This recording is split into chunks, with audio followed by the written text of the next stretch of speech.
किसान भाई, आलू की फसल में झुलसा रोग एक बहुत ही गंभीर समस्या है, लेकिन इतनी गंभीर भी नहीं है कि इसकी रोकथाम ना हो सके। और 90% किसान जो आलू की फसल लगाते हैं, उन्हें सबसे ज्यादा यही डर रहता है कि हमारी आलू की फसल में कहीं झुलसा ना आ जाए या ब्लाइट की समस्या ना आ जाए। यदि आप इसे सही समय से पहचान लेंगे, सही दवाइयों का इस्तेमाल कर लेंगे, और ये बीमारी क्यों फैलती है, यदि आप इसे पहचान लेंगे तो मैं आपको गारंटी देता हूं कि आपके आलू की फसल में झुलसे की समस्या या ब्लाइट की समस्या नहीं आएगी।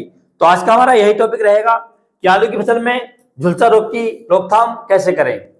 इसके लिए हमें कौन सी दवाइयां लगानी चाहिए, फसल में झुलसे की समस्या कब आती है, क्यों आती है, इसकी सबसे अच्छी दवाइयां कौन कौन सी हैं, और जब हमारी आलू की फसल में झुलसा रोग की बीमारी हो या झुलसा रोग आ जाए तो उसके अंदर हमें कौन कौन सी दवाइयां, कौन कौन से खाद नहीं देने चाहिए, और आने वाले समय में हमारे आलू की फसल में झुलसे की बीमारी लगे ही नहीं, इसके लिए हमें अपनी फसल में कौन सी दवाई लगानी चाहिए। और यदि आपके आलू की फसल में ब्लाइट आ चुकी है या झुलसे रोग की समस्या आ चुकी है तो उसकी रोकथाम हमें किस प्रकार से करनी चाहिए, इन सभी के बारे में चर्चा करेंगे, बात करेंगे। तो नमस्कार दोस्तों, मैं आपका दोस्त महिपाल सिंह और आप देख रहे हैं इंडिया का number 1 farming YouTube channel MS technical खेती। किसान भाई, आलू की फसल में जो झुलसे की समस्या होती है वो दो प्रकार की होती है, एक अगैती झुलसा और एक पछेती झुलसा। अगैती झुलसे में क्या होता है किसान भाइयों, जो हमारे आलू की फसल होती है उसके पौधे इस प्रकार से नीचे से पीले पड़ जाते हैं, पत्तियों में काले काले जो धब्बे होते हैं वो बन जाते हैं। और दूसरा होता है पछेती झुलसा यानी लेट ब्लाइट। उसमें क्या होता है, हमारी आलू की फसल में इस प्रकार के शुरुआती लक्षण दिखाई देते हैं, जैसे आप देख रहे हैं ये शुरुआती लक्षण होते हैं। उसके बाद में क्या होता है, धीरे धीरे फसल डैमेज होती है और पत्तियां इस प्रकार से जलने लगती हैं। उसके बाद ये स्पॉट आ जाते हैं और अंत में हमारी आलू की फसल होती है उसे इस प्रकार से पूरी तरीके से ये घेर लेता है। और लगभग यदि हम ध्यान न दें तो 3 से 4 दिन में हमारी आलू की पूरी फसल को ये बर्बाद कर देता है। यदि आप वीडियो को पूरा देख लेंगे तो आपकी आलू की फसल में जो ब्लाइट की समस्या है, झुलसे की समस्या है, वो नहीं आएगी। तो सबसे पहले किसान भाई हम बात करते हैं कि आलू की फसल में जो झुलसे की समस्या होती है वो कब ज्यादा आती है। आलू की फसल के अंदर जो लेट ब्लाइट होती है वो हमेशा जब आती है जब किसान भाइयों जो मौसम होता है उसके अंदर चेंजिंग होता है, यानी आलू में झुलसा रोग, अर्ली ब्लाइट या लेट ब्लाइट यानी अगैती या पछेती झुलसा का प्रकोप सर्वाधिक नम और ठंडे मौसम में देखा जाता है।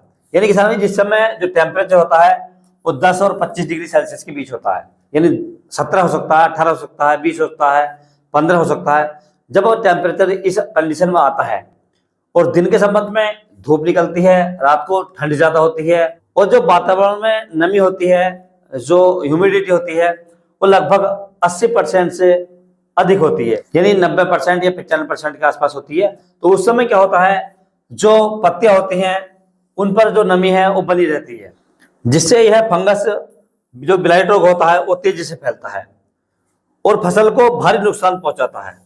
और खासकर ये बीमारी दिसंबर और जनवरी के महीने में सबसे ज्यादा देखी जाती है, क्योंकि इन दिनों आर्द्रता भी ज्यादा होती है, ठंड भी ज्यादा होती है, पाला भी पड़ता है और कभी कभी बरसात भी हो जाती है किसान भाइयों।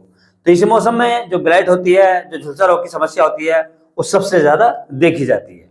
अब किसान भाई हम बात कर लेते हैं जिस समय आलू की फसल में झुलसा रोग के सिम्टम दिखाई दें, ये झुलसा रोग की समस्या आ जाए, तो उस समय हमें अपने आलू की फसल में कौन से खाद और फर्टिलाइजर नहीं देने चाहिए, कौन सी दवाइयां नहीं देनी चाहिए। तो उस समय समझिए सबसे पहले आपको अपने आलू की फसल में जो नाइट्रोजन है इसे रोक देना है, यानी यूरिया नहीं देना है। दूसरा, कैल्शियम नाइट्रेट भी नहीं देना है। तीसरा, किसी प्रकार का कोई NPK 1919, NPK 5234 या NPK 0050 या NPK 13045, इनमें से किसी भी प्रकार के फर्टिलाइजर प्रयोग नहीं करना है किसान भाइयों। और तीसरा किसान भैया, आपको जो PGR होते हैं जिनके अंदर ह्यूमिक होता है, जिब्रेलिक होता है और फोलिक एसिड होता है, इनका भी प्रयोग नहीं करना है। यदि आप अपने आलू फसल में इन सभी प्रकार के खादों को झुलसे की समस्या में लगाएंगे तो आपकी फसल में जो बीमारी है वो कंट्रोल होने के बजाय बीमारी बढ़ जाएगी, और आपके आलू फसल में जो झुलसे की समस्या है आप उसे कंट्रोल नहीं कर पाएंगे या उसे नहीं रोक पाएंगे। क्योंकि जिस समय आपकी फसल में झुलसे की समस्या हो, यदि आप उसे उस समय कोई भी ग्रोथ प्रोमोटर, कोई भी PGR का प्रयोग करेंगे तो ऐसे समझ लीजिए जैसे आपको लूज मोशन हुआ है और आपने लूज मोशन में घी खा लिया है। उससे क्या होगा, आपका जो लूज मोशन है वो बढ़ जाएगा और आपकी जो तबीयत है वो ज्यादा खराब होना स्टार्ट हो जाएगी। तो इसी प्रकार से आपकी आलू की फसल है, यदि उसके अंदर ब्लाइट है, झुलसा है, तो उसे आप कोई भी ग्रोथ प्रमोटर, कोई भी खाद ना दे किसान भाइयों, वरना आपकी आलू की फसल में झुलसे की समस्या बढ़ सकती है या आपकी जो फसल है वो खराब हो सकती है। और सबसे जो मुख्य बात है किसान भाइयों, जिस समय ठंड अधिक हो, पाला पड़ता हो, तो उस समय आपको अपने आलू की फसल में जो नमी है वो बनाकर रखनी है, क्योंकि पाले को तोड़ने का एकमात्र तरीका होता है कि आप अपने आलू की फसल में समय से पानी लगाए। यदि आपकी फसल में नमी नहीं है और रात को पाला पड़ जाए तो ये समस्या बहुत तेजी से आती है। इसलिए हमेशा ध्यान रखें, अपने आलू की फसल में लगभग 8 से 10 दिन के अंतर से हल्की सिंचाई करते रहें किसान भाइयों। अब किसान भाई हम बात कर लेते हैं आलू की फसल में झुलसा रोग की रोकथाम के लिए, ये झुलसा रोग हमारी फसल में ना आए इसके लिए जो सबसे दमदार दवाई आती हैं वो कौन कौन सी आती हैं।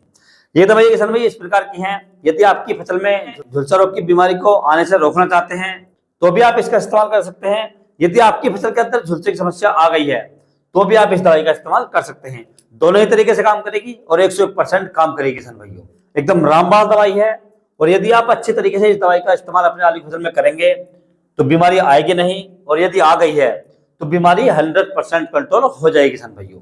लेकिन आपको इसका जो प्रयोग करना है वो समय से करना है और अपनी फसल का बहुत ज्यादा ध्यान रखना है किसान भाइयों। यदि आपके पास समय हो तो आप अपनी फसल को रोज देखें और लगभग दोपहर के आसपास देखें, यानी 2 से 3 बजे के आसपास देखें, क्योंकि उस समय जो आलू की पत्तियां होती हैं वो सूख जाती है, मौसम साफ हो जाता है और बीमारी एकदम साफ दिखाई देती है। तो इसके लिए किसान भाई आपको मार्केट से मात्र 3 दवाइयां लेकर आनी है।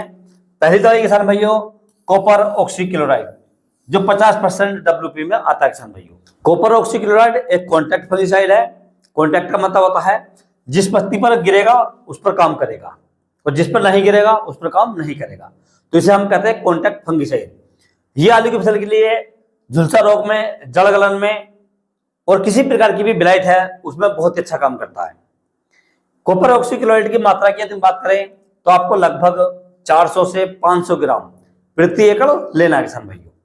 दूसरा किसान इसके साथ में आपको लेकर आना है डाइमेथोमोर्फ 50% WP, बहुत ही अच्छा फंगिसाइड है।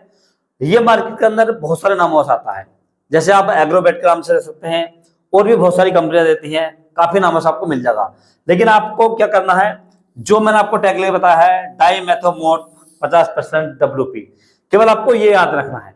यदि आप इसे याद रखेंगे तो आप किसी भी अच्छी कंपनी का कहीं से भी ले सकते हैं किसान भाइयों। इसकी मात्रा की बात करें, डोज की बात करें तो आपको लगभग 200 ग्राम प्रति एकड़ लेना है किसान भाइयों। और तीसरे किसान में इसके अंदर आपको ऐड करना है स्टेप्टोसाइक्लिन, बहुत सारे नामों से आता है, ये स्टेप्टोमाइसिन के नाम से आता है, स्टेप्टोसाइक्लिन के नाम से आता है और बैक्टीरिया नाशक के नाम से भी आता है किसान भाइयों। इसके छोटे छोटे पाउच आते हैं 10 ग्राम का, 50 ग्राम का और 6 ग्राम का। ये आपको 2 पाउच लेने हैं जो 6 ग्राम के आते हैं। अब हम बात करते हैं इनको लगाने के सही समय और तरीके के बारे में, क्योंकि यदि आप इन दवाइयों का सही तरीके से और सही समय से इस्तेमाल करेंगे तभी आप इनसे पूरा फायदा ले सकते हैं किसान भाइयों।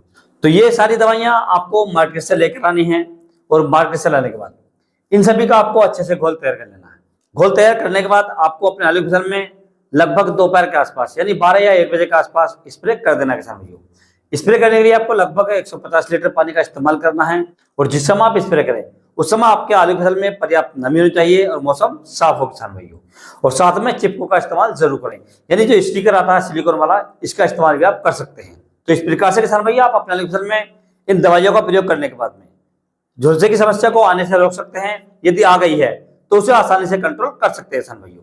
और यदि किसान भैया आपको किसी अन्य फसल के बारे में कोई जानकारी चाहिए तो आप मुझे कमेंट कर सकते हैं। और यदि मेरे द्वारा दी गई जानकारी आपको अच्छा लगी हो, वीडियो पसंद आया तो वीडियो को लाइक करें, शेयर करें और चैनल को जरूर सब्सक्राइब करें। तो मिलते हैं अगले वीडियो में, तब तक के लिए जय हिंद, जय जवान, जय किसान।